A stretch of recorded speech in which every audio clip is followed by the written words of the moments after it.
Halo Sobat PI School, kembali lagi bersama aku Putri Atira Zahra di live Instagram SMKPI. Kali ini aku lagi sama alumni kakak-kakak RPL SMKPI ya? Betul? Betul. Boleh. Boleh perkenalkan dari kakak? Perkenalkan kakak dari kakak Muhammad Auriel dari alumni SMKPI dan sekarang saya di UPI, Universitas Pendidikan Indonesia. Halo, perkenalkan, saya Muhammad Hamdani. Saya alumni RPL angkatan tahun 2020 dan sekarang saya sedang kuliah di Unikom, Prodi Sistem Informasi. Wah, keren-keren banget universitasnya. Nah, aku punya beberapa pertanyaan sih Kak. Boleh berkenan untuk menjawab? Boleh. Ada pertanyaan, selama kakak-kakak sekolah nih di SMKPI, apa aja sih yang didapat dari jurusan RPL? Boleh. Oke. Kalau Putri, soalnya Yang didapat selama di jurusan RPL di SMKPI. Iya. Oke. Jadi yang selama kakak dapat di jurusan RPL ini beragam sih ya, karena kita juga dikasih tahu belajar cara dasar-dasar pemrograman, terus cara pemodelannya, dan juga beberapa hal lainnya yang mungkin bakal dan keluar juga di kuliahnya itu. Ya, gitu sih. Oke. Mungkin sebelumnya sama kayak Kak Aurel gitu. Aku tuh dapat pelajaran dari bahasa-bahasa pemrograman dasar, mulai dari C# ke salah satu struktur bahasa webnya itu HTML, CSS, dan PHP. Nah, aku juga mendapatkan bagaimana sih cara ngebuat web itu full stack, di mana itu ngebuat itu menggunakan Laravel. Waktu itu menggunakan Laravel untuk uji kompetensi. Nah, itu membuat sebuah aplikasi, yaitu membuat aplikasi untuk pembayaran SPP. Dan selain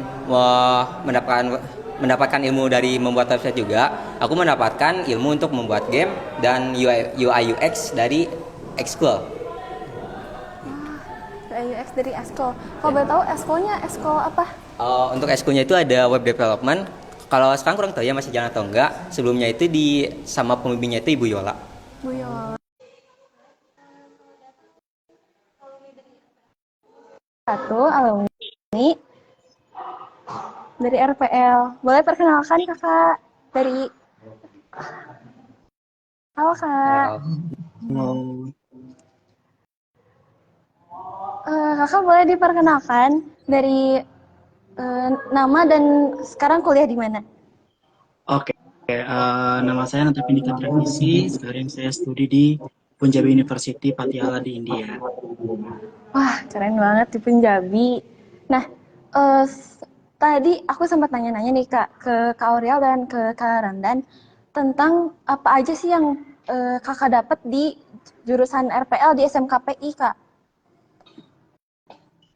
Tentunya yang paling berguna itu dari web development-nya ya. Jadi di situ aku belajar banyak tentang Laravel, itu pakai framework Laravel untuk web development-nya. Terus juga belajar object oriented programming, salah satu konsep yang penting banget itu menggunakan Java. Terus kita juga belajar UI UX-nya menggunakan Figma.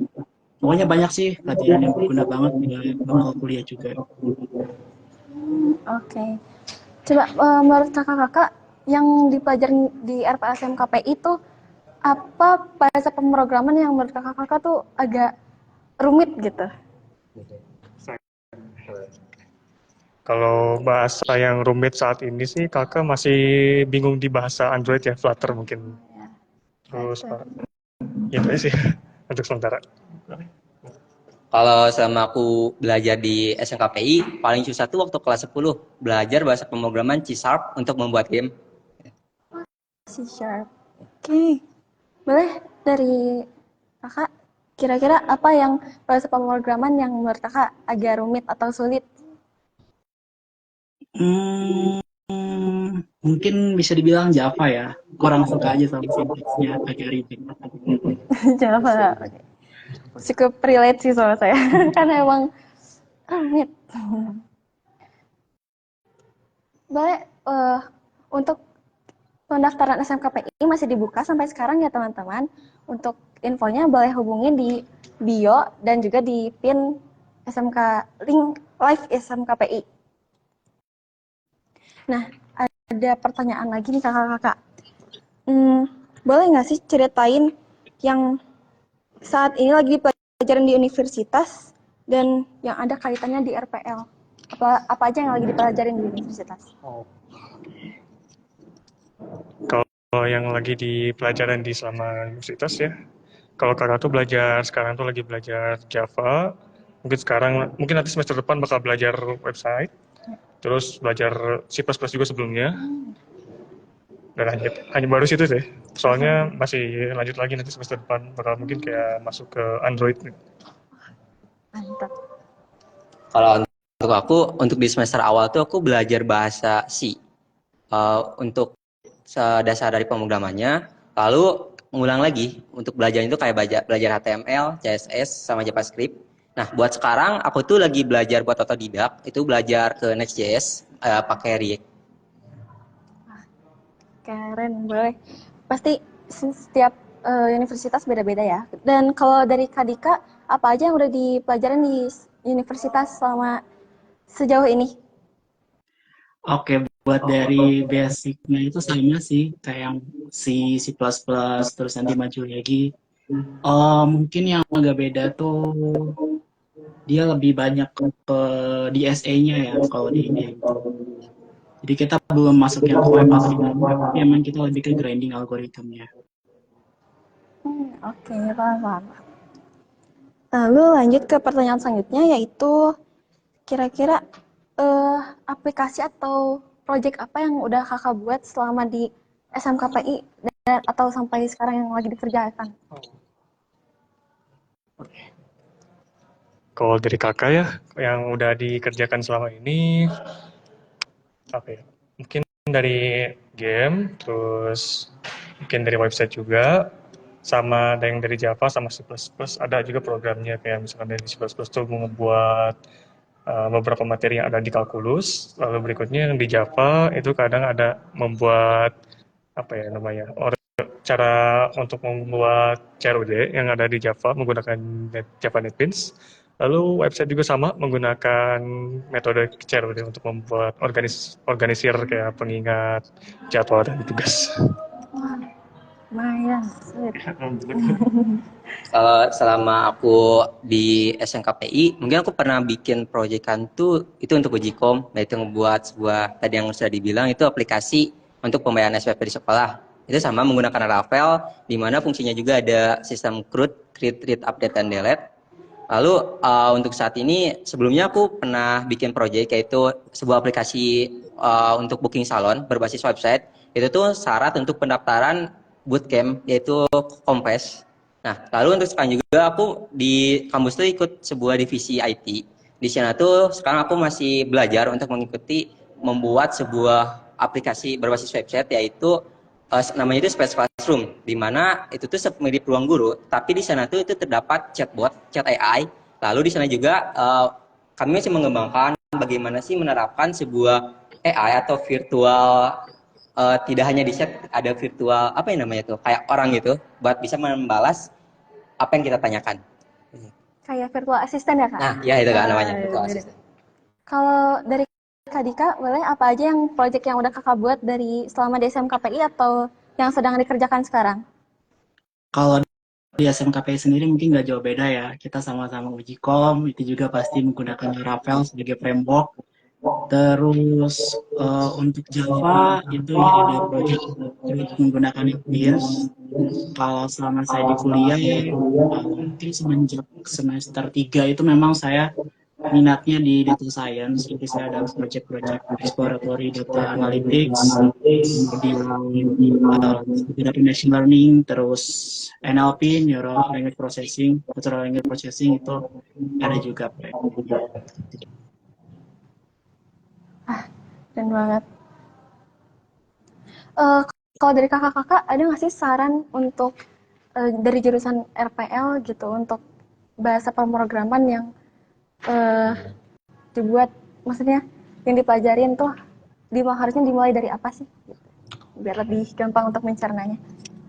Kalau dibilang untuk lebih mencernanya, kita bisa mulai dari C++ atau Python ya.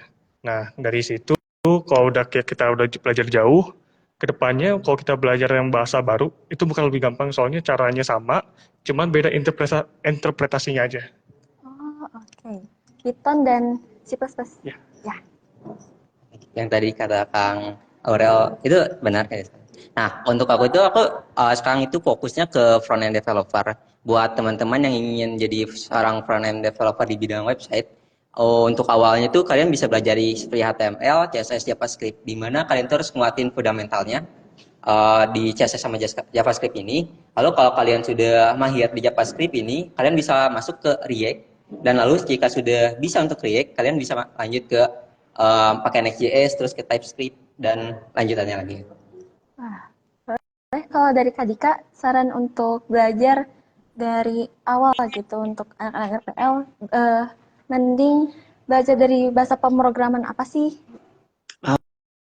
Kalau dari aku mungkin lebih ke C++ dulu ya, biar dapat semua konsepnya. Python juga bagus, cuma di Python itu banyak banget konsep yang kita nggak bisa dapetin kayak pointer segala macam itu semua udah banyak dipermudah di Python. Terus built-in library-nya juga banyak kan. Kalau mau dapat core konsepnya bisa dari C++, dari gitu baru kita bisa ke bahasa lain. Tergantung passion kita mau di mana. Oke. Lalu eh, ada pertanyaan khusus nih buat Kak Dika. Boleh nggak sih kakak ceritain gimana cara dapat beasiswa full? Eh, boleh. Jadi persiapannya itu mungkin aku mulai tertarik untuk kuliah di ke luar negeri itu di kelas 11. Yaitu kita kalau mau kuliah ke luar negeri yang pasti akademik kita bagus, terus juga kalau bisa ada sertifikasi-sertifikasi, entah menang lomba atau bisa ikut course di beberapa lembaga lainnya. Terus yang perlu waktu persiapan itu juga bahasa Inggris, ya IELTS atau TOEFL itu penting banget. Terus jangan malas buat cari-cari info juga karena sebenarnya banyak banget beasiswa itu full ke luar negeri. Ada yang ke China, Taiwan, India, Romania, banyak lah. Oh, oke. Ternyata emang banyak banget ya. Terus kalau boleh tahu kakak dapat beasiswa itu dari mana sih? Apakah ada jalurnya tersendiri atau dari website kah? Kayak gitu?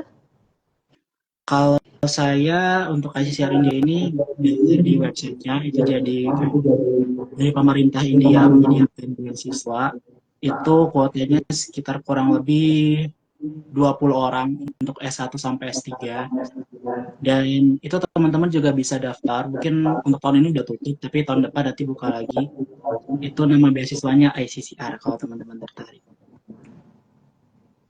Wah, ternyata emang ada ini khususnya ya kak.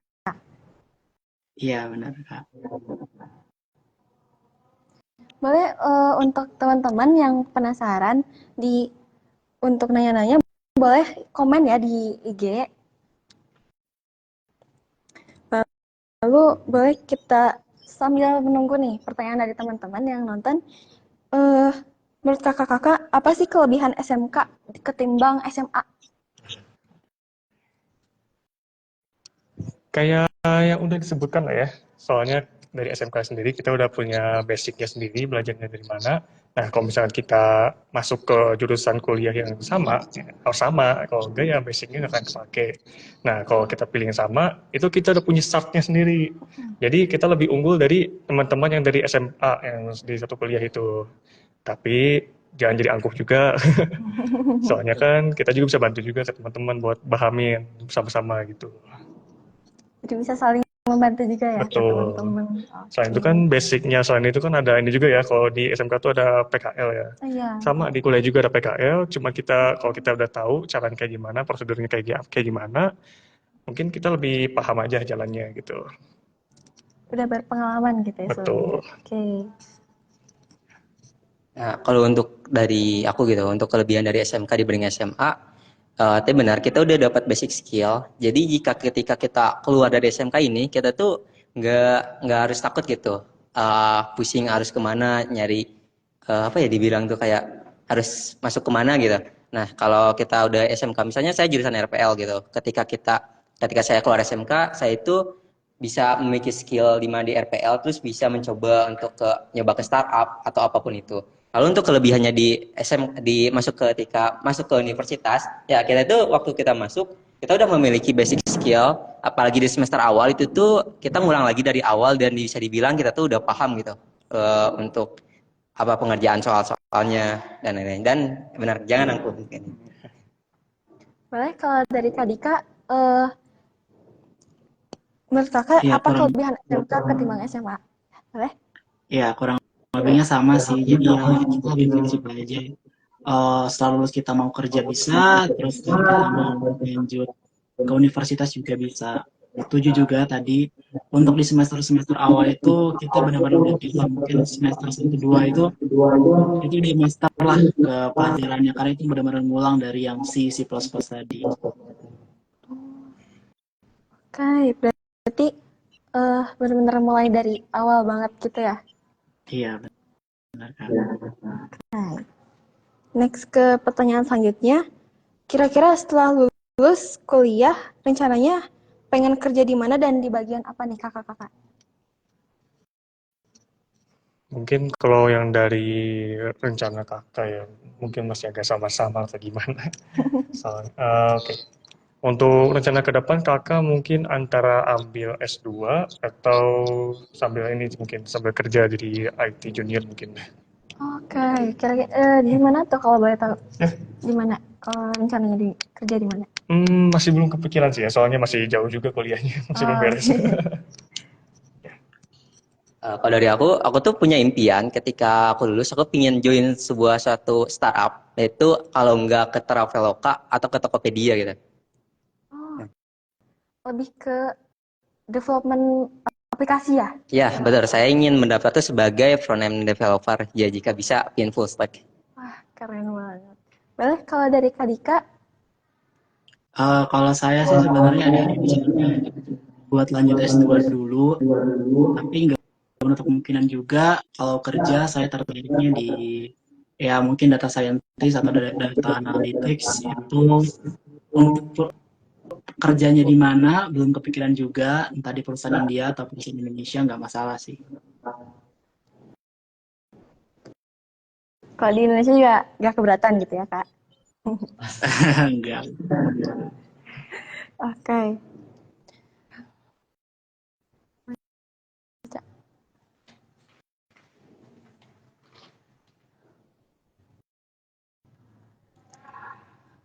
Oh, jangan lupa juga di SMKPI ada beasiswa up to 50% dan juga pendaftaran masih dibuka.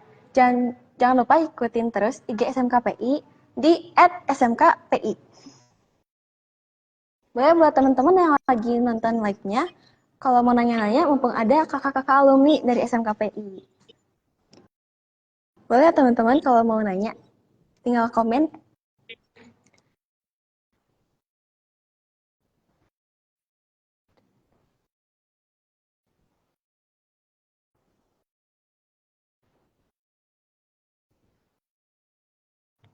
Oke, nggak kerasa udah lumayan lama juga kita live. Eh, Terima kasih kakak-kakak alumni untuk udah menyempatkan kesini dan hadir. Dan Kak Dika juga terima kasih udah nyempetin untuk live dari walaupun jauh di sana. Sekian dari aku, Putri Tira Zahra, dari Ambasador. Jangan lupa follow IG SMKPI ya untuk ikutin info selanjutnya. Dadah. Thank you. Thank you, Kak.